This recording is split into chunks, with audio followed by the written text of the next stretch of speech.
Back again. I'm often reminded what would have happened if Malcolm X had duplicated himself 100 times. What does that mean? And before I get jumping right up in there, before I get up in here, this dedication is to all the men and women worldwide that are incarcerated and they don't need to be there, and or they have issues that otherwise could be handled differently. But the business of incarceration is a business worldwide, definitely in the United States through the New York Stock Exchange and something called municipal bonds. That's another video, just in case if any of y'all think I'm lunching and I don't know what I'm doing and I don't know what I'm studying. So, that's what this dedication is for. The other thing I wanted to say was, when I say multiplication, with some of you I don't think y'all can follow, so I'm gonna break it down for you, just so there don't be no misunderstandings. What multiplication means is that he would have had at least 100 men and women. Yeah, women too. Because, see, based on my studies and everything I've studied up to this point, a woman is equal to a man. They are equally balanced, and not the way we've been taught. Because I'm talking about energy. I'm not talking about the physical form. In many ways, they're equally balanced by that way as well. But here's what I'm going at. What would have happened if Malcolm X would have trained 100 individuals, male and females, even if it was just 75 men and 25 women, to carry on the movement after him? The Art of War, Sun Tzu, 4th century. You know, this is Niccolo Machiavelli, the Machiavellian.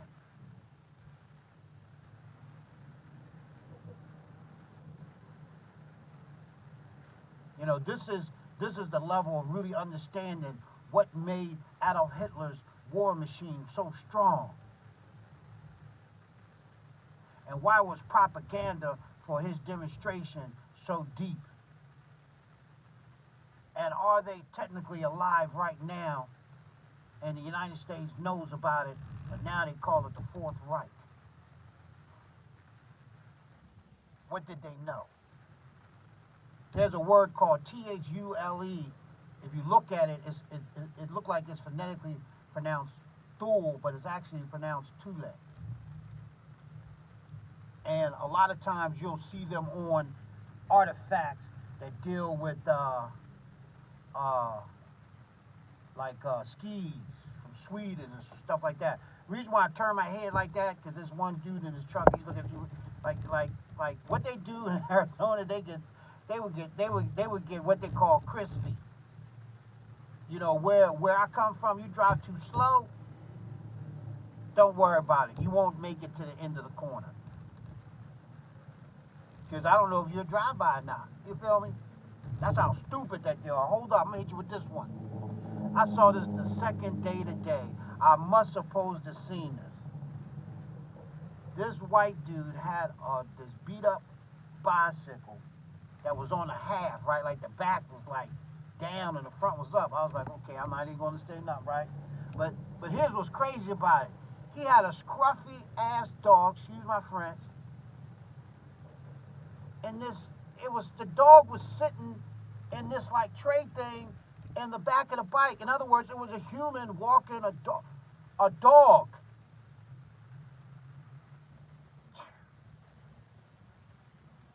The dude was pushing a bike with the dog sitting on the side. I never seen nothing like that in my life. That's what I'm saying. But and not only that too, right? The cars they got out here, my brother-in-law tried to hit me to him, right? Look, check this out, right? The hood be gone. They driving. Police ain't doing that. Doors gone. They driving. Remember that show used to come on called the Beverly Hillbillies for my older people, where they got everything on top of the top of the truck, and the truck has got to be like 60 years old. I'm like, man. But how about this one? I was in an area not too far from here. I kid you not. There was a house on top of this mountain. I know the house was every bit of 30 million. How do I knew somebody was living in there? Because the way it was hooked up, and I had to look up, because the Rolls Royce dealership was around the corner. I was going around there to pump my mind. You feel me? You know, Rolls Royce, a pair of shoes, you know, a pair of tennis. Right? And so it looked like the TV was going, like a gigantic TV was going off and on. You know how the TV changed from a channel? And then they had their own private sprinkler systems where it was like a Las Vegas with the water like going up in the air like 200-300 feet. Like, I could tell it was a private residence, but it was all of that, all glass. Like you could look right up in it, but you had to look up the mountain. I said, okay. I said, I see what's out here. And we're going to do it right. So that's what I'm saying, right? Dr. King has taught us that you can't march in love and talk about this and talk about that, and then your whole throat ripped out, possibly the side of your head. They might have a blanket over it or a cloth over it or whatnot, but you was told, look, we talking about expert marksmen. And then, look here, this how slick the government is, right? Check out the government, right? Our government, right? They so slick that when the King family get together and they got the lawyers and all that, and the government is all that, they finally found out that the government was behind it was hush-hush. I'm like, man, look. What I'm talking about got to be God-driven. And you're going to have to choose. Now, the only reason why I say black folk, because, I mean, I'm just looking at it like this. I know for a fact if I was a white dude, I would not be on God. Nope. I'd have me 3-4 jets. You know what I mean? Island. Own the island. Control all the laws around it. All that. Yachts. Running stuff. Undercover selling stuff. Doing whatever I want to do. Just like with the dude, what's the dude, Jeff, whatever his name, the dude that was supposed to be involved with the trafficking. Come on, man. And then they got the King over in Britain or wherever the dude was named will be hooked up in, and then they don't know what's going on. Then all of a sudden everybody in Hollywood done rolled out Tom Hanks and all these other people, and then the Me Too movement. I'm like, yo, come on, stop it. Stop it. We is not being I don't care if it's a smile and a big butt that walk by. Nope. No. And I'm not on dude, but I'm definitely on God. Yeah, I'm on God. Because see, this is what I know. When I walk with God, he give me everything I want. That means tangerine trees, lemon trees, bananas, pineapples. You know what I mean? You know, I'll be at the level where I can fake like I'm going to go to work. Because look, the way that the information is coming to me, oh yeah, my Bible thumpers, y'all getting ready to get upset. Okay, they say in the Bible, they say Jesus Christ was the only begotten son. That's a doggone lie. How? How do I know that? Well, based on my studies, God came to me, this is what he told me. He said, look here. He said, do you think, number one, I'm a respecter of persons, though that individual allegedly might have came as like we were connected, and we were, but look here, I'm gonna be quiet. See, God can be quiet because somebody gonna come up and they gonna set the record straight. This is what I'm saying. This is what I found out. Everybody who's on the planet who is of God, it basically boils down that every man and woman, they are unrealized God. But you got to do your own research because I'm doing mine. I need everything fresh. I need fresh underwear, fresh undershirts. You know, I want all my apparel right. You know what I mean? Because see, my whole demonstration is this. Just in case y'all lunching on me, I want to look very presentable. When I deal with my students, especially these young people that I hope to be dealing with, I want to be interior and exterior like the Board of Health. I got to be the example of what I'm teaching. And then, this is how you really know I'm on point. I got 20, 30 people who can take my place at any time. 50 people, 100 people, 1,000 people at any time. So it ain't no big deal. You know what I'm saying? But it's just that the way that the demonstration is being dropped on me. You know what I'm saying? You know, I get the ability to go back on the time track. You know, in terms of like the era that I was born, you know, what was happening then. You know what I'm saying? Bring it up to now, you know, in terms of like the hippies, the Vietnam War, the World War II coming out of that, the rebuilding of Germany when my sister Ruthie and I, we were little kids, and my father was stationed there in Munich and Mainz and Frankfurt. You know what I'm saying? Dip my hands in the Rhine River of West Germany that flows into East Germany. You can check it out on your phone, you know, just in case I got anybody who think I'm speaking untruthfully. So everything I'm saying, I lived it. And my whole situation right now, right, is that based on just a little bit that I'm studying on how God is going, I'm gonna give it to you like this. Remember when Biggie said he put the album out called Ready to Die? What happened? That was based on thought. It was more than what people think, but it was based on thought. The other thing dealing with Tupac, when his demonstration went down, in the lyrics of his music. Then they said something to me looking at part of the movie excerpts in terms of Fred Hampton. He said, I'm not going to die slipping on a bar of soap, or something else he said in terms of that he wasn't going to die of old age. Look, I'm like this here, right? Just in case if y'all don't know what these videos are about, drum roll, they're about immortality and wealth. Now let me break that down real quick. I hope I got this information right about what I'm about to say. Here's how you define immortality. You were never born and you will never die.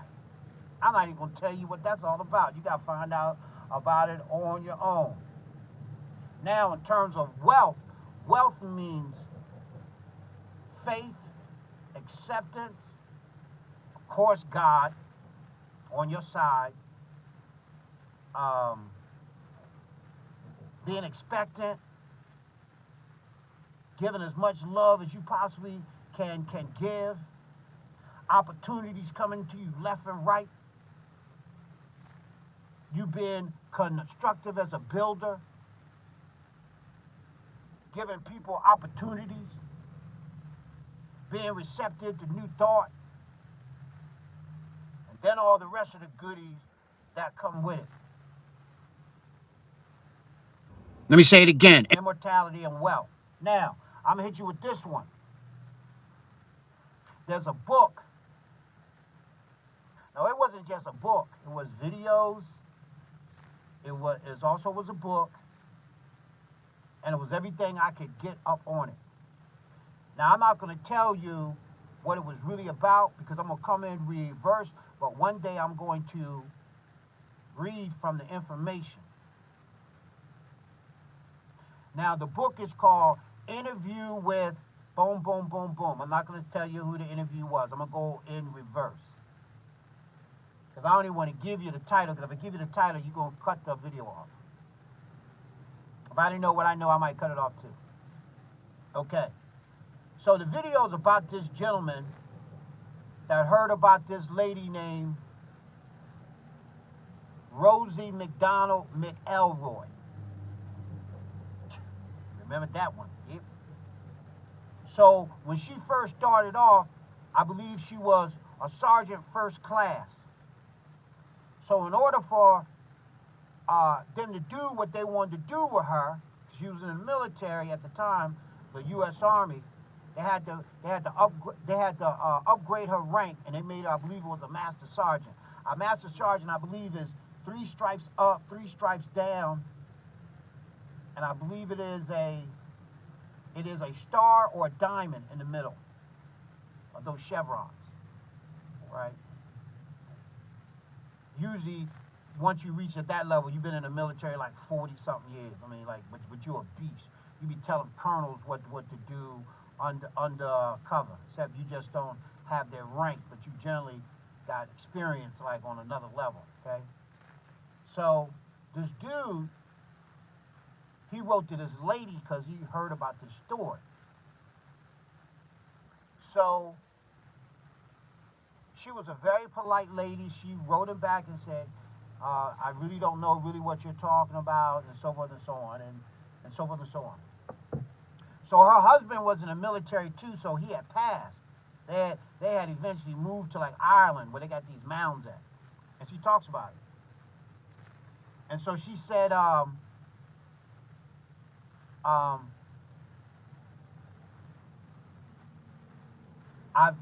changed my mind, and I have some mimeograph type up pages of as close to possible in reference to what happened, but it's actually accurate. But she tried to make it look like she, like, like it.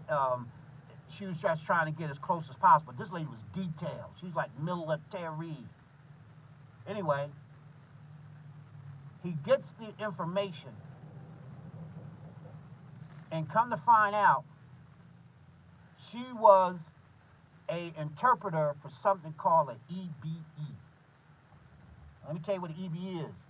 EBE stands for Extraterrestrial Biological Entity, in reference to Roswell, New Mexico, where they were able to capture what they call a being that was about a little bit over 4 foot tall, that was alive. Kind of find out the being would only through NVC, that's called nonverbal communication. The being would only communicate with this one lady. And make a long story short, I'm just going to get right to it. And I've known about this for about 30-something years, but I can't really talk to nobody about it. And so,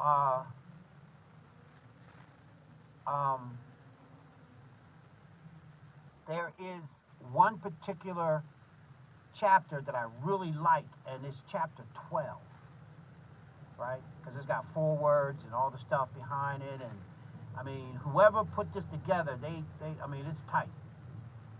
Anyway, on lesson 12 or chapter 12, it's called immortality. Now I'm gonna tell y'all something. I got a very vivid imagination in terms of, at the time, that helped me get through prison, that I didn't really understand that it's a power. Albert Einstein was once asked, which would you rather have? High intelligence to break the majority of people's IQs, or would you have imagination? And he said imagination, because it's where creative ideas come from, originate from. Well, make a long story short,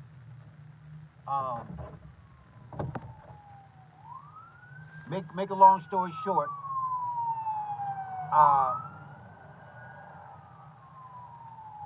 I'm self-trained in geometry, physics, chemistry. I've taught Algebra 1 and Algebra 2. And I tend to know what a positron is, an electron, orbitals, basically the molecular makeup of biological substance, and what is considered the chemical table. And I won't say most of it, but there's a lot of the chemical table that the U.S. government, along with other governments, keeps secret. So I had to learn that on my own, but I do know it starts with hydrogen. I believe that is one oxygen, I know it's O2. One oxygen, I think it's two electrons, I believe it is. One oxygen and two electrons. But my point is this. This being talked about light years in terms of living.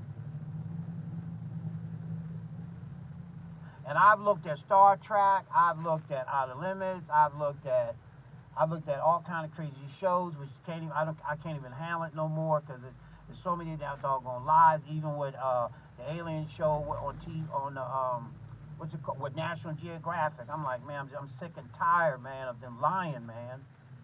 Anyway, I'm going to talk about what this being talked about in terms of something called 0 point and the ability to mentally, like the way you have a fishing hook and it's got a sinker at the end, which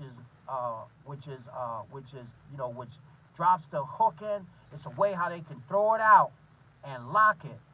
And this is light years in advance and go where they want to in what we call outer space. But there is no such thing as outer space, because what we call space, it is made of an intelligent life force that is governed by laws. Whether it's on this planet or not. And so I'm going to hit you, I'm going to make y'all mad. Look, and when I said in the one video that y'all going to get mad, I mean y'all going to get mad at me.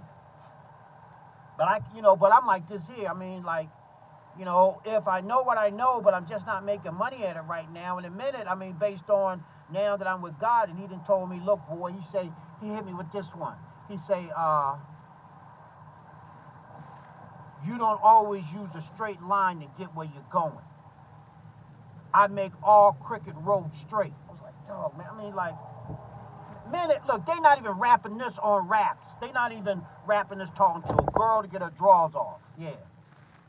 That's how serious this is. You know what I'm saying? Because we got to take care of business. I can't tell you how many guys I left in federal prison. I remember this one dude, his name was Dredd. Dredd had 6 life sentences. Dredd was one of the coolest dudes in the world. Smart. Man, he was so smart, man. He was smart without carrying the books. But of course, to get 6 life sentences, they hooked him up with conspiracy for whatever it was. It was tons of whatever it was, but he wasn't playing. He was plugged in. That was one of the things I lucked out in. I thought I was going to make it doing this and doing that, but a lot of times you can think you on top, and the next thing you know, your whole life is gone. You ain't never got a chance to actually get out. The other individual I want to talk about too later on is Malachi Z. York. He is definitely not a throwaway. I want to talk about Polite, and I want to talk about Malachi Z. York's son named Prince York. Not so much really talking about Polite and them, but just how they tie in. Because see, I'm gonna tell you something. These people that's running things, they're experts at pitting us against each other. Experts. Divide and conquer. You feel me? But see, this what I know before I get off of this video. When you with God and God run all things, and then you wake up and find out who you are, and then you have access, you get everybody's stuff. That's what God's army is going to be about. We taking everybody's stuff. If you got a better mousetrap, yep, it's ours. Why is that? Because it's mental. See, our power is mental and physical. See, the European, he only ready enough to deal with the physical, fake through Aleister Crowley and Hitler's demonstration and all these other groups, these Wicca organizations and so forth and so on, and be playing with what they call antimatter, like they got it going on, but they don't. Here's why they don't. They didn't kill God, because he's unkillable.